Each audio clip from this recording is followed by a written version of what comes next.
Welcome back to the deep dive. You know the drill here. You send us the sources, we dig in, and help you get up to speed quickly. We've covered all sorts of ground, haven't we? We certainly have. And today, well, we're circling back to Cole Porter. For listeners who've been with us, you might remember we touched on his whole educational journey before. That's right, a broader overview. Exactly. So today, we're zeroing in.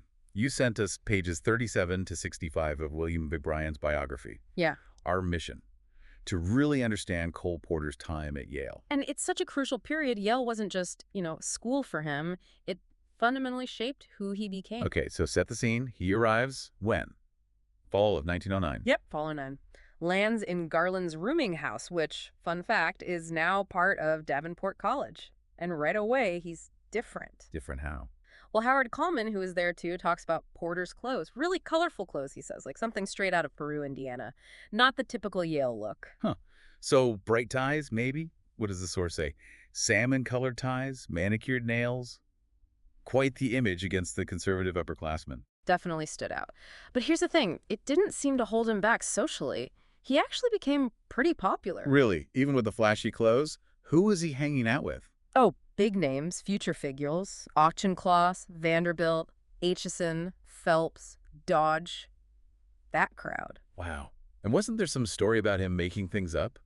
About his background? Oh, yeah. The book mentions him spinning yarns about this huge Indiana apple farm he supposedly had, and even a made-up cousin named Desdemona.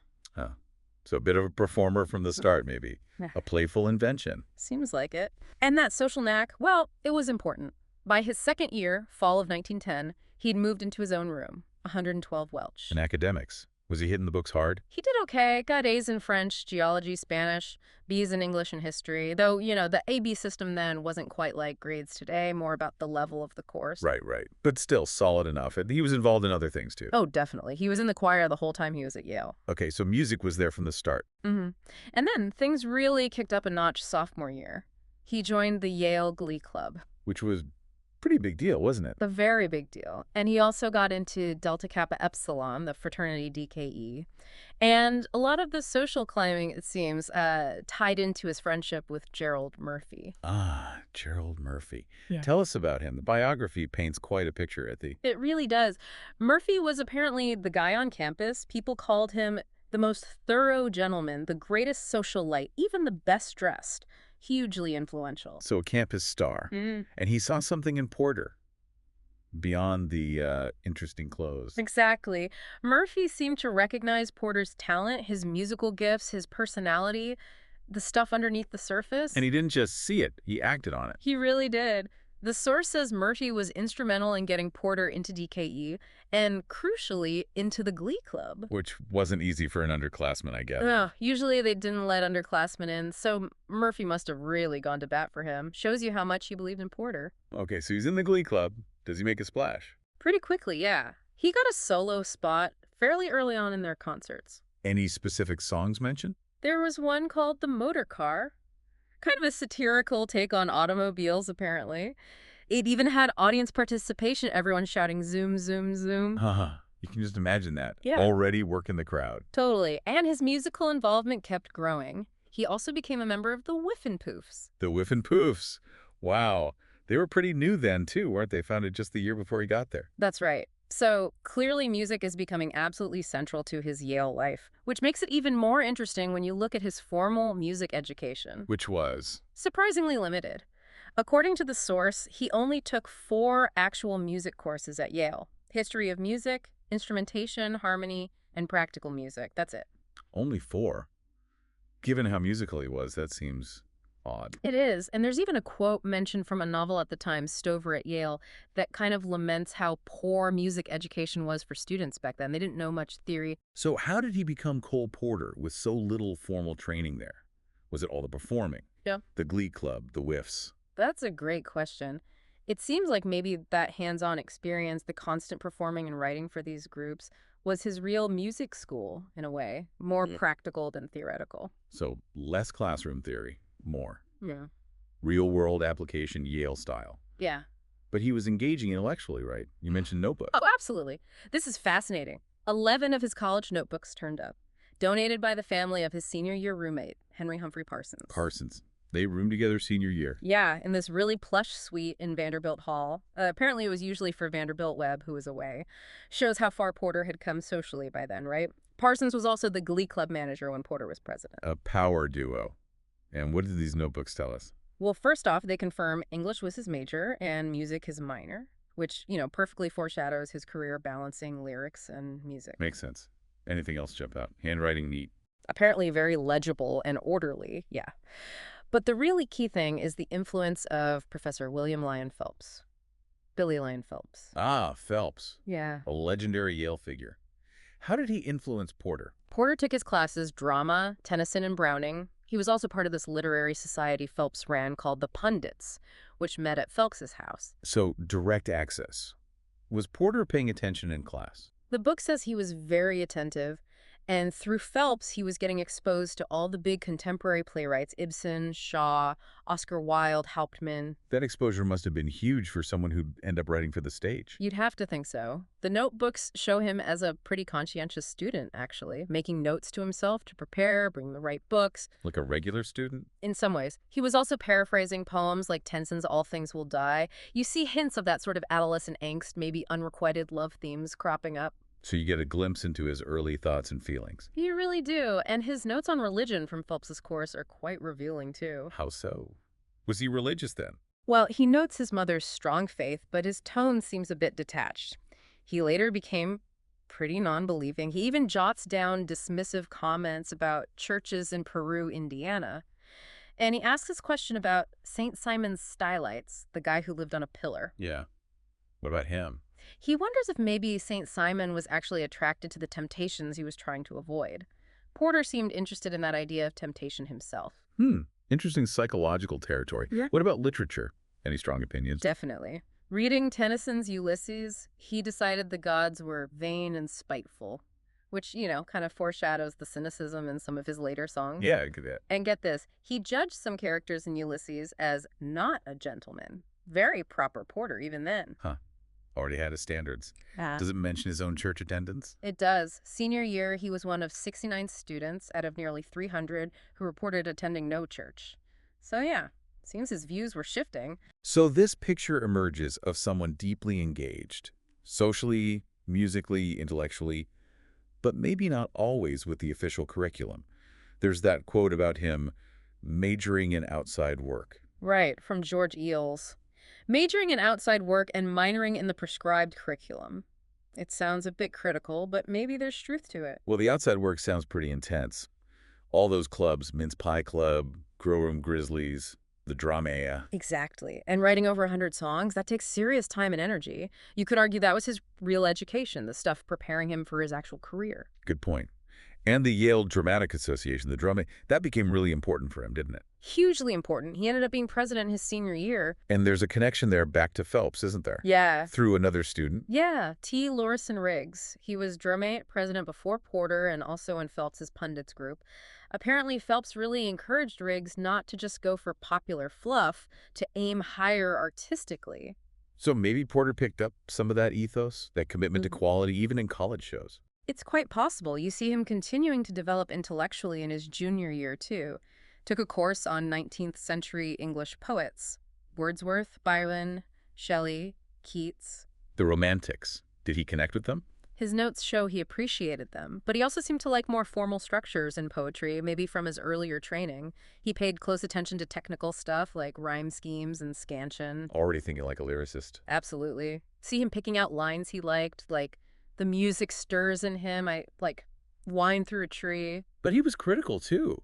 Found Wordsworth lacking in humor, which is funny, given Porter's own wit. Yeah, Wordsworth isn't exactly known for laugh lines. Right. And he noted that Shakespeare wrote about more than just the poor, unlike Wordsworth sometimes. The book even draws this parallel between Wordsworth and his sister Dorothy, and later Cole and his wife Linda. An interesting observation. And how did he feel about love poetry? Different from Wordsworth. Seems so. Wordsworth apparently felt love was almost too sacred to write about easily. But Porter, well, the source quotes Alan J. Lerner saying, Porter could uniquely capture passion. He copied down lines like, "To be beloved is all I need, and whom I love indeed." Ah. Okay, so you see his own romantic sensibility emerging there. Definitely. And while all this intellectual stuff is happening, his musical fame on campus is just exploding. Right, you mentioned the Glee Club. What else? Football songs. Oh, yeah. There's this article from the New Haven Register in November 1911. It calls him a top campus entertainer and names him as the composer of Bulldog and Eli, the Yale songs. Wow. He wrote Bulldog. I didn't realize that was him. Well, he wrote a song called Bulldog, which became a huge hit. And the article's kind of funny, filled with these tongue-in-cheek details about him supposedly being from Romania. Romania, not Peru, Indiana. No, Romania this time. And something about Bill Howe's dog, it feels like he was already playing with his public image, having fun with it. He's becoming a campus celebrity, basically. Music and theater. Pretty much. And he was aiming higher, too. There's mention of a planned opera with his friend Spud, Murphy Gerald's brother, I think, for the summer crowd in East Hampton. An opera. Ambitious. Did anything come of that? Doesn't seem like it, but it shows his thinking. What did happen was his first real musical comedy, Cora. It was for the annual Dice production in 1911. What's Dicey? Just seems to be one of the student theater groups.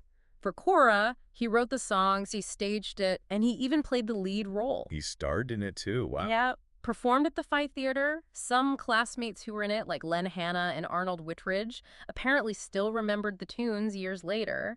There are even a couple of surviving lines, including one making fun of another student's female impersonations. So, witty, theatrical. Hmm. The Porter style's emerging. And didn't Byron become a big influence around this time too? Yes, that's a really interesting thread. His note suggests Byron was maybe a more private role model for him, less public than, say, the football song composer persona. What did he admire about Byron? He noted Byron's Speedy set in London, how being around a corrupt set kind of stimulated him creatively. And you can see the parallels to Porter's own later life, moving in those sophisticated, maybe sometimes scandalous circles. Sure. The glamour, the travel. Exactly. He mentions Byron's travels, wandered by the Rhine, living it up in Venice in a palace on the Grand Canal. Sounds familiar, right? Very familiar for Porter's future. And the writing style. He really admired Byron's style, especially how he adapted stuff from an Italian poet named Burney. This style allowed Byron to jump between moods from flippancy to poetry, from beauty to obscenity. That sounds exactly like Cole Porter's lyrics. Doesn't it? The unexpected rhymes, the lists of society names or random objects, you can see the connection. Byron's lists of friends, Porter's lists in songs like You're the Top. Fascinating. So Byron's a kind of stylistic godfather. Yeah. What about his own stage work, the dramatic productions? He was heavily involved. April 1912, they did a show called And the Villain Still Pursued Her. It was a spoof of Uncle Tom's Cabin. Oh, wow.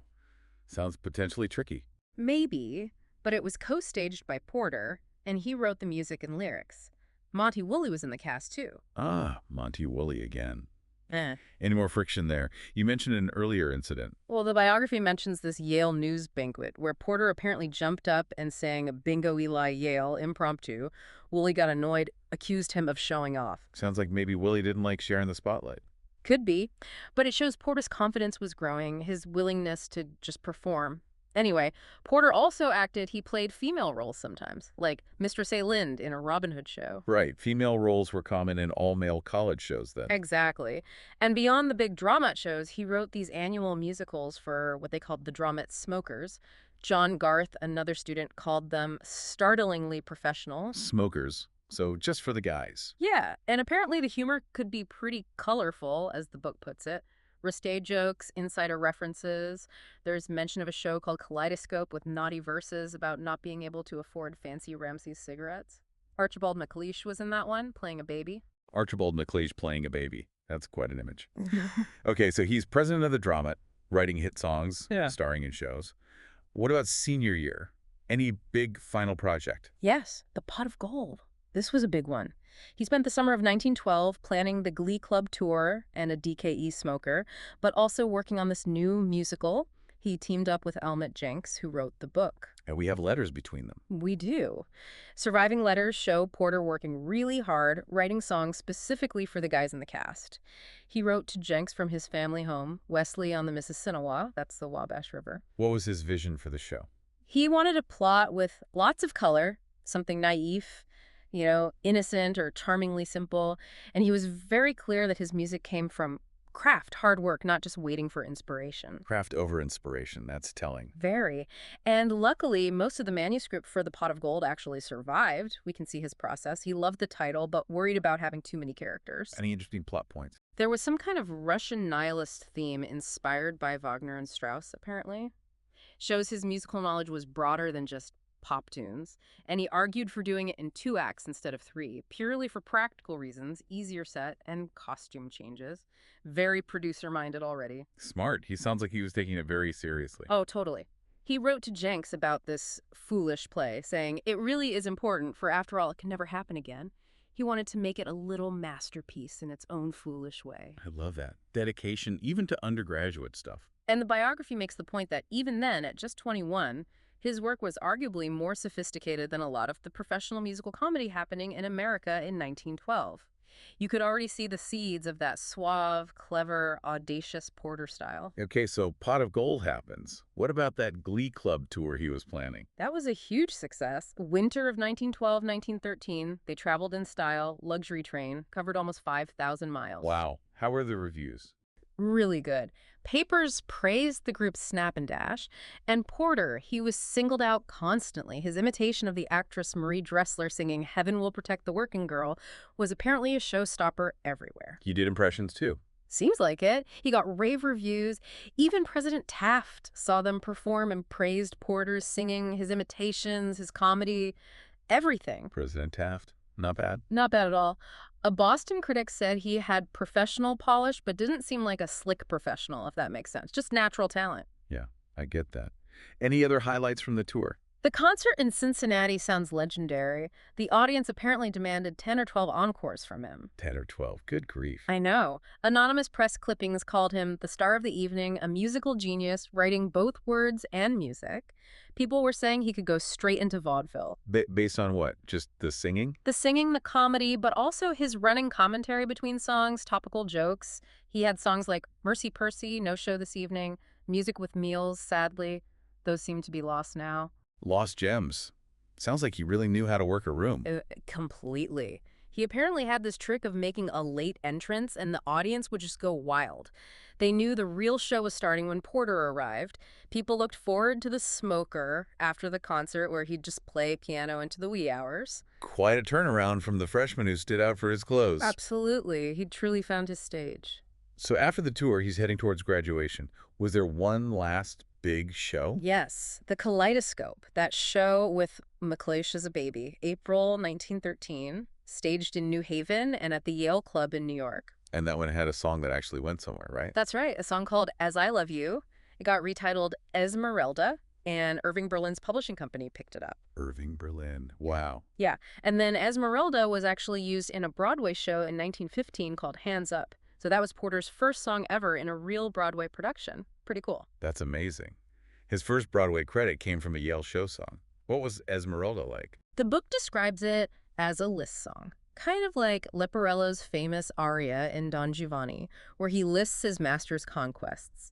It showcases that witty, list-making style Porter became known for. Some lyrics survive. A Liszt song, okay. Shame the rest of the score is lost. Yeah, most of it is gone.